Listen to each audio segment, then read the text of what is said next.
get to hear you? You're trying, that's what matters to me. Okay, someone says to describe simple squamous epithelium. How many layers? One layer. One layer. What's the shape of the cells? Flat. Flat tile-like cells. Where could I find some simple squamous epithelium? I want one, air sacs of lungs. Air sacs of your lungs, your alveoli, that's what I want. If you said endothelium, interlining of blood vessels, you would have been right, I want air sacs of lung, but if you know both, you're even smarter than I thought. Do you think the function of simple squamous is protection? No. If it's only one layer, I want things to get through, so what would be an example of something getting things through one layer? Secretion. Diffusion is fine, what else can it do? Absorption, what else? Filtration and secretion. How would you describe simple cuboidal to someone? Cubed. Single layer. Shaped cells usually arranged in a circle. Where do I want you to tell me I could find The this? kidney tubes. Kidney tubules. Kidney tubules. Or the Good. surface Function membrane. protection? Infiltration. Is it the function protection? It's simple cuboidal.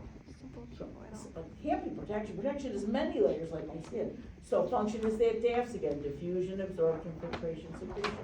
Okay, now I'm gonna say simple columnar. Whenever you say columnar, there's something, a certain cell that all columnar cells have, whether you see it or not. Goblet cells. Goblet cells. Always there's goblet cells, whether you see them or not. And there's something else that columnar may or may not have on its border. Cilia. Cilia. Okay, think of your digestive tract and your respiratory tract. Think of digestive and respiratory. Which would have simple columnar, non-ciliated? Digestive, you don't want hair in your food. Simple columnar, non-ciliated would be digestive tract. But think, respiratory tract, I like some cilia. Isn't it catching dust particles and debris? And when you catch them, by your slimy goblet cells and mucus, you catch them, you have two choices. You bring it up, they actually call it the elevator effect. When you bring it up, what are your two choices?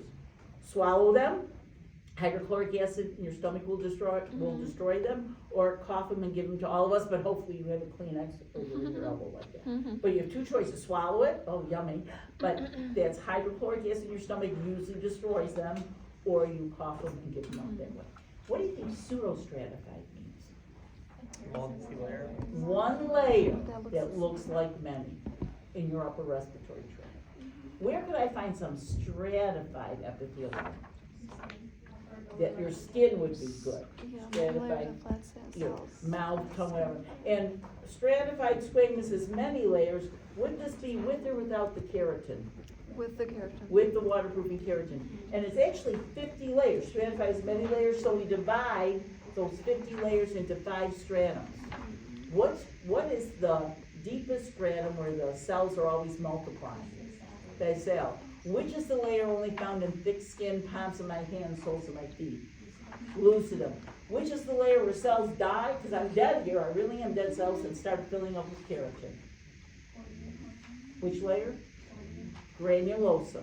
Granulosum is when cells start to die and fill up with keratin. And the most superficial layer is cornea. And the one layer I forgot, the prickly appearance layer where you make all your melatonin and keratin, spinosum. Okay, we all have different shades of skin color. There are 3 major pigments that usually decide your skin color. Name those 3 pigments. Melanin, hemoglobin, and the orange is yellow pigment? Keratin. Okay, this is the one, by 9 o'clock didn't know it all, but maybe you remember, either I didn't teach it well enough. You have certain, when you talk about epithelium, it's the coverings and linings, but it's also the glands in your body, okay? You can have a unicellular gland, one-cell gland, that's the goblet cells. But if you have many cells, some glands, the whole cell is part of the secretion. When it makes something, you lose the cell and you kind of constantly make new cells. What cell makes something for you and the whole cell is part of the secretion? Holocrine glands. You've got to know the one example of a holocrine gland. Does anyone know it? My ignorant sebaceous glands. Whenever you release oil glands, believe it or not, you lose oil cells at the same time, so every day you're making new sebaceous glands. Not cells in the sebaceous glands. Oil cells, are holocrine glands. The whole cell is lost in the secretion, which just means you constantly have to add new cells to the gland. There's another type of gland which is the most efficient. You make something and none of the cell is lost in the secretion. What would you call that? Merocrine gland. Give me 2 examples. Salivary gland, someone's been studying, and pancreas. All right, holocrine, you lose the whole cell. Merocrine, you don't lose any of it. There must be something in between where part of the cell is lost in the secretion. Apocrine, only one example. Mammary glands. Females, when a mother is nursing, she loses a little bit of mammary glands, but you don't have to do total mitosis, you just have to repair it. Does that sound familiar? Yes. Hey, did you know there is a word, my 9 o'clock couldn't do it, but you're more awake now, because you've had your nap. There's a word that means all the sweat glands in the world. A word for general all sweat glands. Sudoriferous. And sudoriferous glands means there's 2 types of sweat glands. The ones we're most familiar with, the ones that are mainly all over my body, control my body temperature. What kind of sweat gland, if I ask you on the test, controls body temperature? Eccrine, E-C-C-R-I-N-E. Eccrine sweat glands control body temperature. What are the sweat glands that cause, we call them sweat glands, that cause body odor? They use apocrine. I wish they wouldn't use that again, but they use the word apocrine. But sweat glands are all over my body. I sweat certain places more than other, palms of my hands, my forehead. But apocrine glands can only be found, body odor glands are found 2 places. Axillary, body odor, and your private anal genital areas. And your private anal genital areas. Okay, we're gonna go over for 10 more minutes. Some of you, I can tell, have been studying. Some of you, you haven't, fake me out, answer some of these questions. You haven't had a chance to study it, because you're not answering these questions, but that's just because you haven't had a chance to study. Okay, I'm on Chicago Med, and I'm working, and I've gone to a fire, and there's all these people laying there, and I've got to decide who, I hate to say, who I can treat, who I can save. How do I assess the severity of burns? So the rule 9. Rule of 9s. It's not whether you're dehydrated, it's not how much pain you feel, it's called the rule of 9s, because we use multiplication tables. What percent of your body is burned? Out of 9%, 18%. You're not memorizing the percentages of each. I just want to know the rule of 9s, still used today, is how we measure the severity of burns.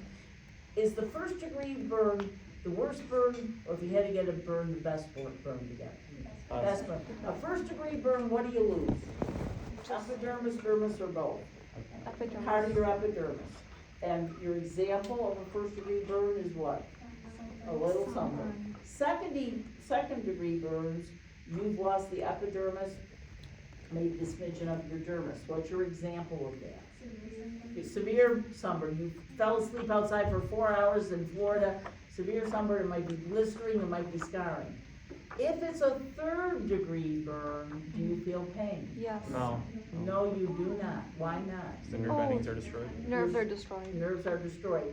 And you lose your epidermis and your dermis, so what is always required? Skin grafts. Skin grafting. And the newest technique, which I don't know if I told you right now, that's becoming successful right here at Children's Hospital, because that little boy fell into the charcoal pit in Darien Lake. Did I tell you about that? Yes, you Yeah. did. So what did they use to help him, and he didn't have any permanent scarring?